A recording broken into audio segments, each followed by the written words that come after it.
అందరికీ నమస్కారం. నేను డాక్టర్ శిరీష, శ్రీవారి హాస్పిటల్. ఎండలు బాగా బగబగా మండుతూ ఉన్నాయి. ఈ బాలుడు ప్రతాపానికి అందరూ తల ఉంచాల్సిందే. ఈరోజు మనము ఎండ ప్రభావం వల్ల మన బాడీలో వచ్చే మార్పుల గురించి, దాని గురించి మనం ఏ విధంగా ప్రొటెక్ట్ చేసుకోవాలనేది చూద్దాం. ఫస్ట్ సన్ బర్న్ అంటారు అన్నమాట. అంటే ఎండకి మొహం అంతా కమిలిపోయి ఉండటము, మంట పుట్టటము, ఏదైతే ఎండకి ఎక్కువ ఎక్స్పోజ్ అయినాయో ఆ బాడీ పార్ట్స్ అన్నీ ఎర్రగా అయిపోయి కమిలిపోయి, కొంతమందికి అయితే చిన్న చిన్న పొక్కులు కూడా వస్తూ ఉంటాయి. దీని నుంచి మనకి ప్రొటెక్షన్ ఉండాలంటే బాడీ అంతా కవర్ అయ్యేటట్టు, లేకపోతే హ్యాట్స్ పెట్టుకోవడం, ఇవన్నీ చేయాలి. ఇంకా సన్ స్క్రీన్స్ ఇవి అప్లై చేసుకుంటే మంచిది.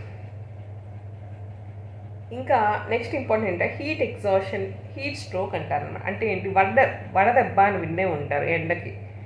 ఫస్ట్ హీట్ ఎగ్జాషన్ అంటే ఏమవుద్దంటే, మన బాడీలో టెంపరేచర్ చూసినప్పుడు 100 అట్లా ఉంటుంది అనమాట. అంటే ఈ ఎండకి బాగా ఎక్కువ ఎవరైతే పనిచేస్తారో ఓ 2-3 గంటలు ఎండకి పనిచేస్తే చాలు, బాడీలో అంతా శరీరం అంతా శరీరంలో ఉన్న వాటర్ అంతా పోయి చెమటలు పట్టేసి అట్లా అయిపోయి బాడీ అంతా వేడెక్కిపోయి 100 degrees అట్లా వచ్చేసి పిక్కలు పట్టేస్తూ ఉంటాయి.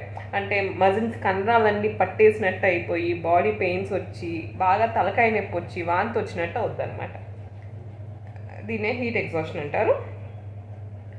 మీరేం చేయాలంటే ఇట్లా అనిపించినప్పుడు ఎండకి ఎక్కువ కాకుండా వెంబటనే కొంచెం నీడకి వెళ్ళిపోయి కొంచెం నీరు ఎక్కువ తీసుకొని వెంబటనే కొంచెం చల్లని వాటర్తో స్నానం అది చేసి కొంచెం లూజ్ బట్టలు వేసుకొని ఇంటి దగ్గర రెస్ట్ తీసుకోవాలి. ఈ విధంగా సిమ్టమ్స్ కనుక ఉంటే. ఇంకొకటి ఏంటంటే హీట్ స్ట్రోక్ అంటారు. ఇది చాలా ప్రమాదకరమైందనమాట. అంటే వడదెబ్బ కొంచెం సీరియస్గా ఉంటాని హీట్ స్ట్రోక్ అంటారు. మన బాడీలో హైపోథాలమస్ అని ఒక గ్రంథి ఉంటుంది అనమాట, బ్రెయిన్లో ఉంటుంది ఆ గ్రంథి. అదేం చేస్తుందంటే టెంపరేచర్, మన బాడీ టెంపరేచర్, బయట టెంపరేచర్, లోపల టెంపరేచర్. ఇప్పుడు మనకి రూమ్లో మనం ఏసీ పెట్టుకుంటాం కదా, ఎయిర్ కూలర్, అక్కడ టెంపరేచర్ కంట్రోల్ చేయడానికి రిమోట్ ఉంటుంది కదా, అదేవిధంగా హైపోథాలమస్ అని బ్రెయిన్లో ఒక గ్రంథి ఉంటుంది అనమాట. అదేం చేస్తుందంటే బయట టెంపరేచర్ని మన బాడీలో టెంపరేచర్ని రెగ్యులేట్ చేయడానికి దాని ప్రయత్నం అది చేస్తూ ఉంటుంది. అంటే ఏం చేస్తుందంటే కొంచెం టెంపరేచర్ అది ఎక్కువైపోయినప్పుడు, బాడీ వేడి ఎక్కువైపోయినప్పుడు కొంచెం చెమటలు అది తెప్పించి బాడీని కూల్ చేయటము, ఇంకా స్కిన్ మీద ఉన్న బ్లడ్ వెజల్స్ని కొంచెం పెద్దగా చేసి, అంటే వాసోడైలేషన్ అంటారు, అది చేసి టెంపరేచర్ని తగ్గిస్తూ ఉంటుంది. ఇది హీట్ స్ట్రోక్లో ఏమవుద్దంటే ఎక్కువసేపు ఎండకుండి పనిచేయడం వల్ల ఇది టెంపరేచర్ కంట్రోల్ కూడా డిస్టర్బ్ అయిపోయి బాడీ ఏమైపోయిందంటే టెంపరేచరు 104 టెంపరేచర్ ఉంటుంది. అంటే 104 degrees Fahrenheit టెంపరేచర్ అది నమోదవుతూ ఉంటుంది. ఇంకా ఇది పిక్కలు పట్టేయటము, తర్వాత హెడ్ఏక్, వామిటింగ్ సెన్సేషన్ ఉంటమే కాకుండా స్పృహ తప్పి పడిపోతారు. అదేవిధంగా బీపీ పడిపోవటము, నాడి ఎక్కువ వేగంగా కొట్టుకోవటము, స్పృహ తప్పి పడిపోవటం, ఇవన్నీ జరుగుతూ ఉంటాయి. కొంతమంది అయితే ఎంతసేపు పిలిచినా సరే రెస్పాండ్ కూడా అవ్వరనమాట. ముఖ్యంగా చిన్నపిల్లలు, ఇంకా వయసు పరమైన ముసలి వాళ్ళ మీద ఎఫెక్ట్, దీని మీద ఎఫెక్ట్ చాలామంది ఉంటుంది. మనం పేపర్లో చదువుతూనే ఉంటాం, ఎండకి ఇంతమంది ఓల్డ్ ఉమెన్, అంటే ముసలి వాళ్ళు ఇంతమంది కొంచెం ఎండకి బాధపడి చనిపోయారని పేపర్స్లో చదువుతూనే ఉంటాం. దీన్నే హీట్ స్ట్రోక్ అంటారనమాట. ఈ విధంగా హీట్ స్ట్రోక్ అంటే స్పృహ తప్పిపోవటం, ఊపి తీసుకోవడానికి ఇబ్బందిగా ఉండటము, టెంపరేచర్ 104 కన్నా ఎక్కువైపోవటం, ఇటువంటి సిమ్టమ్స్ అయితే మీరు ఇంటి దగ్గర టైం వేస్ట్ చేయకుండా వెంబటనే హాస్పిటల్కి తీసుకుపోయి డాక్టర్ని సంప్రదించాలి. అప్పుడు డాక్టర్ మీకు ఐవీ ఫ్లూయిడ్స్, సెలైన్ ఇవి పెట్టి బాడీలో లవణాలు అంటారు, అంటే సోడియము, పొటాషియం అని ఎలక్ట్రోలైట్స్ అవి ఉంటాయి అన్నమాట. సో చెమటతో పాటు అవి కూడా తగ్గిపోతే బాడీలో ఇటువంటి సిమ్టమ్స్ వస్తాయి, స్పృహ తప్పి పడిపోవడం ఇవి అవుతాయి. ఎలక్ట్రోలైట్స్ అవి చూసుకొని సరైన వైద్యం అందిస్తారు.